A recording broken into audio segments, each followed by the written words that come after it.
কার কার খিচুড়ি পছন্দ আমাকে কিন্তু অবশ্যই জানাবেন। এই যে দেখেন সকাল সকাল মন চেয়েছে খিচুড়ি রান্না করে খিচুড়ি খাবো। সকাল সকাল বসে গেলাম খিচুড়ি রান্না করার জন্য। আর আজকে কিন্তু আমি রান্না করব না, আমার বোনের মেয়ে রান্না করবে। ও হচ্ছে খুব ভালো রান্না পারে, ওকে হচ্ছে বলা হয়েছে খিচুড়ি রান্না করতে, ও প্রস্তুত হয়ে নিয়েছে খিচুড়ি রান্নার জন্য।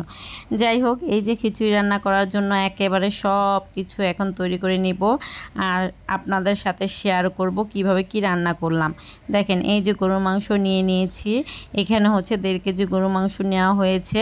আর আদা রসুন বাটা, হলুদের গুঁড়ো, মরিচের গুঁড়ো, এগুলো তো লাগবেই, আপনারা জানেন। যাই হোক, একেবারে সুন্দর করে গরুর মাংসটা ভালো করে ধুয়ে টুয়ে নিয়ে নিলাম।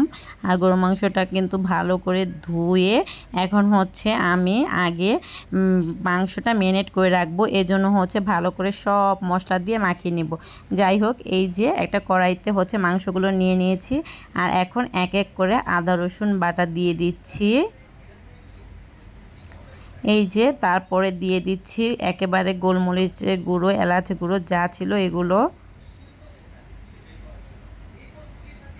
আর এখন দিয়ে দিব একেবারে সুন্দর মতো সামান্য পরিমাণ হলুদের গুঁড়ো, যেন কালারটা সুন্দর আসে। এজন্য সবচেয়ে বড় কথা হয়েছে যে খিচুড়ির কিন্তু হলুদের পরিমাণটা ঠিক হলে কিন্তু কালারটা খুবই ভালো আসে। এই যে এখন হচ্ছে মরিচের গুঁড়ো এক এক করে সব কিছুই দিয়ে দিচ্ছিলাম। এই যে এখন দিয়ে দিচ্ছি স্বাদ অনুযায়ী লবণ, আর এখানে হচ্ছে কিছুটা হচ্ছে এলাচ গুঁড়ো দিয়ে দিয়েছি। আমি হচ্ছে এইখানে সরিষার তেল দিয়ে হচ্ছে আগে ম্যারিনেট করে রাখবো, পরে হচ্ছে আমি সয়াবিন তেল দিয়ে রান্না করব। এই যে ও হচ্ছে সুন্দর করে সরিষার তেল দিয়ে মেখে টেকে নিচ্ছে। সাথে সয়াবিন তেলও অ্যাড করা হলো, যে ও বলতেছিল যে সরিষা তেলের সাথে একটু সয়াবিন তেল দাও, দেখো ভালোই হবে। ও সুন্দর করে আমার বোনের মেয়ে একেবারে সুন্দর করে সয়াবিন তেল আর সরিষা তেলটা একসাথে মিক্স করে এখন হচ্ছে পেঁয়াজ কুচি কুচি দিয়ে হাতে মেখে নিচ্ছে। এটা ও আগে নাকি ম্যারিনেট করে রাখবে ও বলতেছে, কিন্তু আমি আসলে ম্যারিনেট করি না, আমি একেবারে ডিরেক্টলি একেবারে চুলাতেই বসিয়ে দিই রান্নার সাথে সাথে।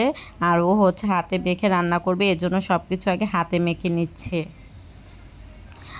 আপনারা চাইলে একেবারে কষিয়ে তারপর রান্না বসাতে পারেন, এটা যার যেরকম ইচ্ছা সেভাবে রান্না করে নিতে পারে। যাই হোক, ও হচ্ছে ম্যারিনেট করে নেবে এজন্য বলেছে। তা যাই হোক, আমিও বসে বসে ওর সেই ম্যারিনেটগুলাই হচ্ছে ভিডিও করে নিচ্ছিলাম।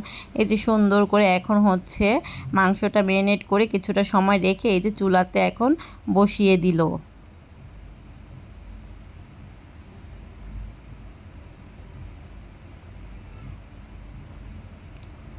আর আপনারা কে কে খিচুড়ি পছন্দ করেন আমাদের কিন্তু অবশ্যই জানাবেন। আমাদের রান্নাটা কেমন হয়েছে সেটাও অবশ্যই জানাবেন।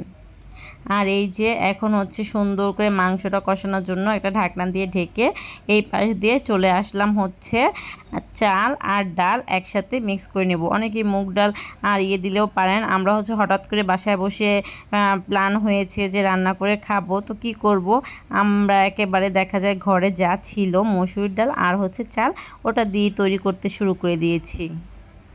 আর বাইরে যেহেতু বৃষ্টি ছিল, আবহাওয়া খারাপ ছিল, এজন্য আর বাইরে যেয়ে মুগ ডাল টুক ডাল আনা হয়নি, যাই ছিল ঘরে সেটা দিয়ে রান্না চলতেছে। তো যাই হোক, এই যে এখন হচ্ছে মসুর ডালটার চালটা ভালো করে একেবারে একসাথে মিশিয়ে নিয়ে একেবারে সুন্দর মতো ধুয়ে নিচ্ছি। আর এই পাশ দিয়ে হচ্ছে মাংসটাও কষিয়ে নিচ্ছি। মাংসটা কিন্তু খুব সুন্দর করে কষিয়ে নিতে হবে যেন সেদ্ধ হয়ে যায়। মাংসটা কিন্তু একেবারে দেখা যায় 100%-এর ভিতরে দেখা যায় 80% যেন সিদ্ধ হয় এরকম হবে, আর বাকিটা হচ্ছে চালের সাথে যেন হয়। এই যে এখন হচ্ছে মাংসটা আমার আরও সিদ্ধ হওয়ার জন্য আমি সুন্দর মতো হচ্ছে পরিমাণ মতো পানি দিয়ে সিদ্ধ করে নেব। যাই হোক, এই দিকে হচ্ছে মাংসটা সেদ্ধ হওয়ার জন্য আমি একটা ঢাকনা দিয়ে আবার কিছুটা সময় ঢেকে রেখেছি যেন সেদ্ধ হয়ে দেখা যায় পানিটা শুকিয়ে আসে। ওই পর্যায় পর্যন্ত আমি অপেক্ষা করতেছিলাম। আর এই পাশ দিয়ে হচ্ছে আপনার ডাল আর চালটা ভালো করে ধুয়ে নিয়েছিলাম। আর এদিকে হচ্ছে এখন ঢাকনাটা খুলে দেখি মাংসটা একেবারে ঝোলটা অনেকটাই টেনে মাংসটাও সিদ্ধ হয়ে গিয়েছে। আমি এই পর্যায়ে ভালো করে নেড়ে চেড়ে নিচ্ছি যেন নিচে যেন না লেগে যায় এজন্য। আর এখন হচ্ছে চাল আর ডালটা যে ধুয়ে রেখেছি ওইটা একসাথে আমি হচ্ছে এই মাংসের উপরে দিয়ে সুন্দর করে ভালো করে নেড়ে চেড়ে দিব।